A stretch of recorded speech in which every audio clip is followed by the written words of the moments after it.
Hey, Harry, where the heck did you run off to, boy? Your lunch break ended ages ago. You have no right to slack off. You do well to remember you're nothing but a filthy temp worker at this company.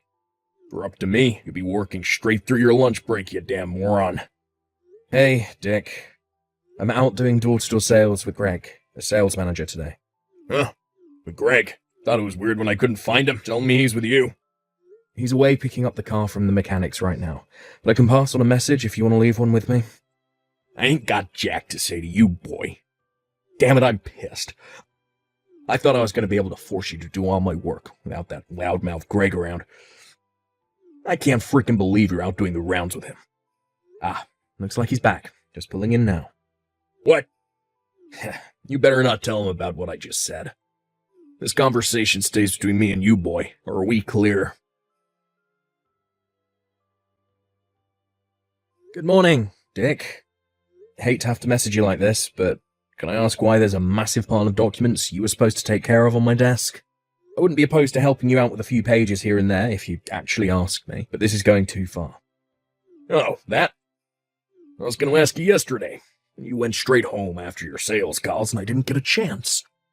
I couldn't be bothered to message you, so I just left them piled up on your desk. I see. Anyway, where are you today? Me? It's my day off today. Oh. You better make sure you take care of every last file on that desk for me, boy. I want to see the neatest, tidiest looking pile of completed documents on my desk when I get back to that office. Sorry, but I can't do this work. Huh? That goes for now and from now on, too. But I won't be doing your work anymore. Dick, not even if you try forcing it on me. So you might as well save us both the trouble and not even bother trying. What? You dare defy my orders? Sorry, manager's calling me. Gotta go.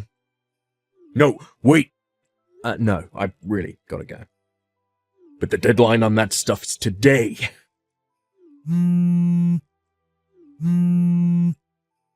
Answer your goddamn phone, boy. I'm a full-time employee at this company, you damn temp piece of crap. You do not have any right to disobey me. You there, Harry, you pathetic little low-life worm. You finally slithered into the office, huh, worm boy? Anyway, stop slacking off in the lobby. I saw you stood around doing nothing near the reception desk, you know. Do not let me catch you speaking to Layla on reception, either. You have no right to even breathe the same air as that girl. You filthy, miserable, worthless temp scum. Oh yeah, and that ain't all. Do you have any idea how much trouble you've caused me by slacking off these last 2 weeks, you little pipsqueak? I'm gonna teach you a lesson. You'll know what happens to people who mess with the big boys soon enough. You better prepare yourself for the hell that's about to rain down on you, worm boy.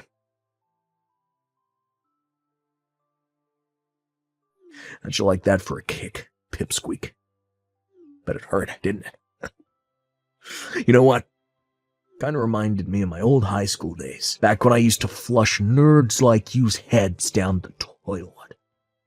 I got a nostalgic throb in my right leg thanks to you, loser. You know what they used to call this right leg in my school days? The Nerd Buster, and based on how far you went flying. I can still bust nerds with the best of them. Yeehaw! Why the hell did you run up from behind and kick me while I was stood waiting at the reception desk? Huh? I want an explanation. Why do you always need me to spell everything out for you, pea-brain? Connect the dots, retard. Don't take a genius. Actually, fine, you know what? I'll tell you this time, since I feel bad for you. Alright, so I kicked you because Kayla from reception, my girl. I gave you an ass whooping because I saw you slacking off, stood at reception trying to get into her panties. I warned you this would happen, but you didn't listen. Don't you dare flirt with my girl again, filthy temp scum. We clear now?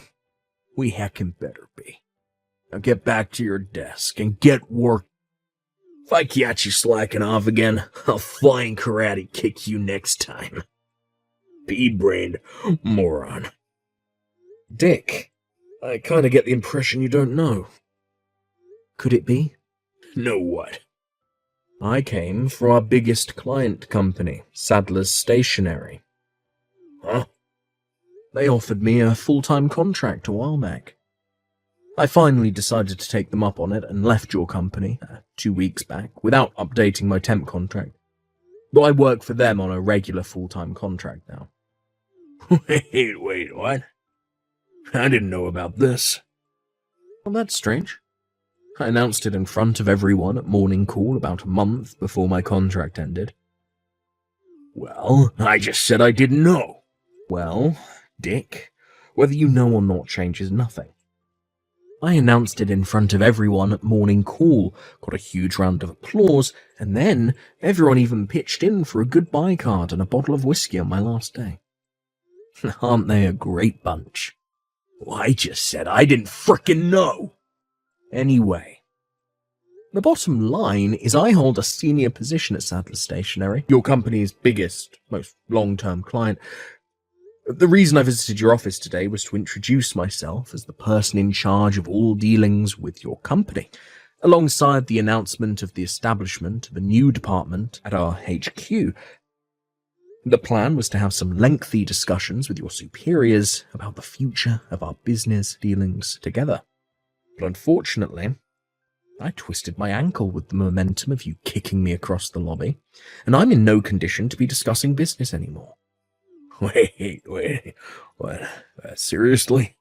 I just got treated at a local doctor's and received a diagnosis certificate. Well, I'm about to head back to your office and wait for the CEO of Sadler's Stationery to come pick me up. He seems awfully concerned about me and wants to know exactly how a routine introduction ended up with me at the doctor's with a twisted ankle.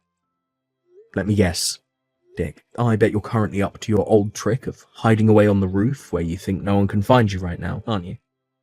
What? Your CEO is coming.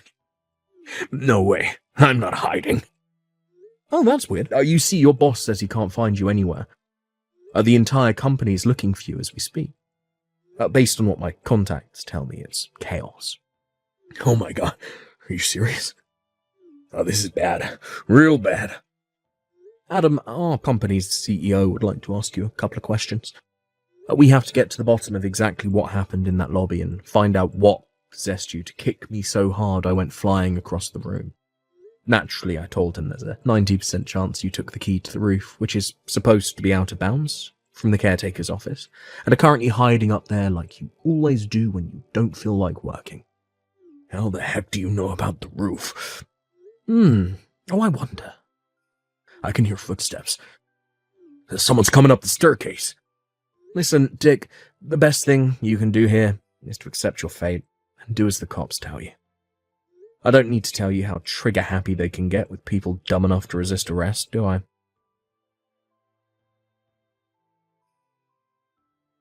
Goddamn you.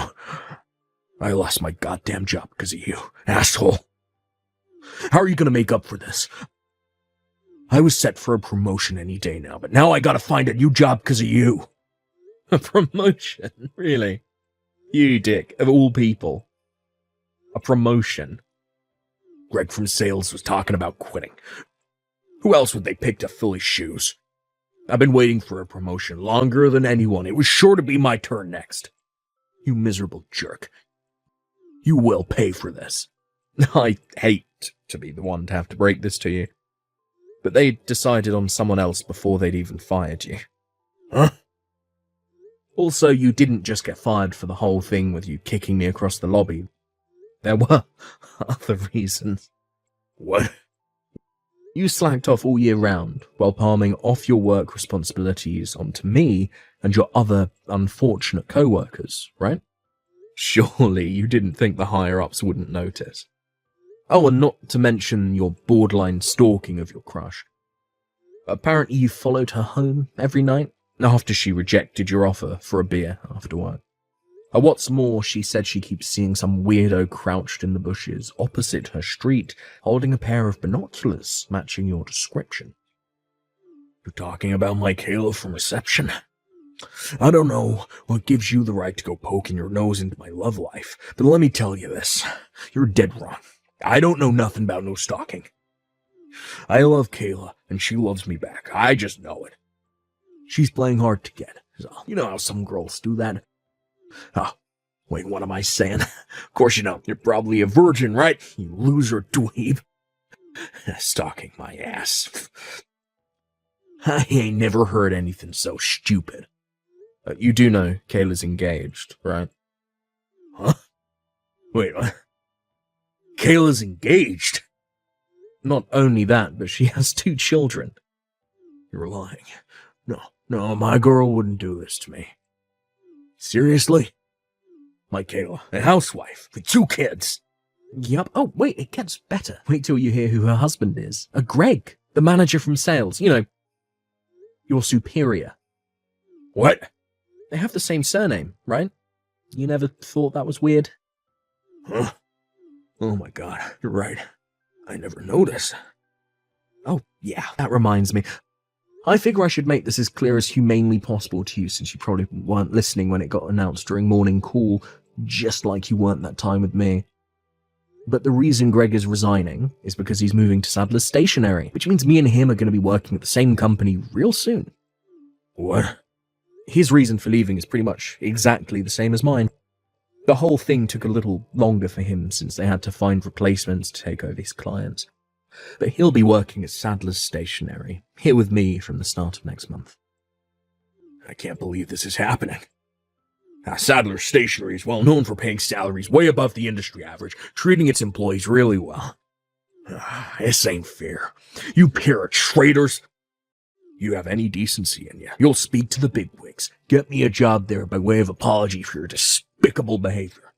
It looks like the recruitment process for the mid-career slots is over for the year now, so you'll have to wait till more job openings are available. Sorry. That's not what I meant. I mean, get me a job by calling in a favor or 2. Well, it's funny you should say that.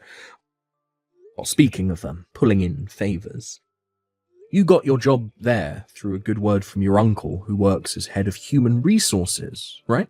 How'd you know that? Anyway, so what if I did?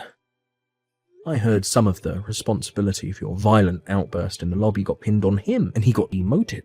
What? I'm not saying it's necessarily always a bad thing for people to get jobs through personal connections, and if we're honest, that's just how the world works. But in your case, you used your uncle's influence within the company, and the fact that he protected you whenever anyone questioned your behavior as an excuse to do whatever the hell you wanted, and treat everyone like crap. This is what you get for abusing and taking advantage of his trust and good nature. You deserve everything you got. Goddamn you. Anyway, think about it. There's no way what you're asking for would ever happen. Surely you don't actually think Sadler's Stationery are the kind of company to employ people with proven track records of violent outbursts against its employees? I wouldn't put in a good word for you if you paid me $1 million. Then what the hell am I supposed to do? I just got fired, moron. Do you even understand how serious my situation is right now? I'd say I've got a pretty good idea, actually. I'm pleased you at least realize how deep in the shit you are. My advice? Start job hunting soon. Don't you think it's a little weird that of all the people in the world, I'm the one you're asking for help? Job hunting is such a pain in the ass. Hey, Harry, what the heck is this crap? A bill for compensation? I don't understand. Hey, answer me. You do realize I could have gone to the cops, filed charges against you, so you'd have a criminal record for the rest of your life, right? You should be counting your lucky stars. It's only compensation I want. Huh? Your old company managed to beg my bosses not to terminate their contract after your outburst, so fortunately for them, it's business as usual. As for me personally, excluding yourself, I got on with everyone at that company, like a house on fire, and I'm super grateful for all they did for me during my time there. So I have no intention of dragging them through the media shitstorm that would inevitably ensue if I press charges. Besides, I'm not the only one charging you for compensation, am I? I know Kayla from reception definitely is, because we went to see the lawyer together. And then there's the 2 guys from accounts who are currently working on putting together files containing, all your abusive messages. What? Taking everything into account, I thought it was only fair that you pay me compensation for the emotional distress you caused me, as well as paying for my medical treatment. I just lost my goddamn job. I'm unemployed. How do you expect me to pay you all this compensation when I have no income? Like I said before, get a job. Compensation aside, how do you intend on getting by without working? There's only one thing for it. You have to get me a job at Sandler's Stationery. No can do. But No. But the money. Do I have to spell it out like you're a child? I don't want to breathe the same air as you, let alone work at the same company as you. Huh? Wipe your own ass, you abject failure of a man. Oh my God, Harry. All communications from here on out are to go through my lawyer. Thank you, and goodbye. Dick eventually came up with my compensation money by knocking on his parents' door, who live way out in the countryside, and begging on his knees in floods of tears. Apparently, they were forced to sell their house to get their wayward son out of the catastrophic mess he had gotten himself into. Dick, being his naive old self, mistakenly thought that meant he was out of the woods. He tried his best to convince his mum and dad to let him live with them in their new apartment, but he was flatly refused and ordered to pay back every cent of what they paid me in compensation. With that, his royally pissed off dad drove him over to a friend's company office, where he was forced to live in an old, disused staff room while working 12 hours a day. However, Dick mistook this new arrangement as being the same kind of connection hire that got him into our old company. He soon began barking orders left, right, and centre, and within a week made the grave mistake of ordering the CEO's son and up-and-coming company president to make him a coffee. With that, he was savagely dressed down in front of all 50 employees during the morning team meeting. He now spends his days on the verge of tears, being shouted at relentlessly by a boss half his age.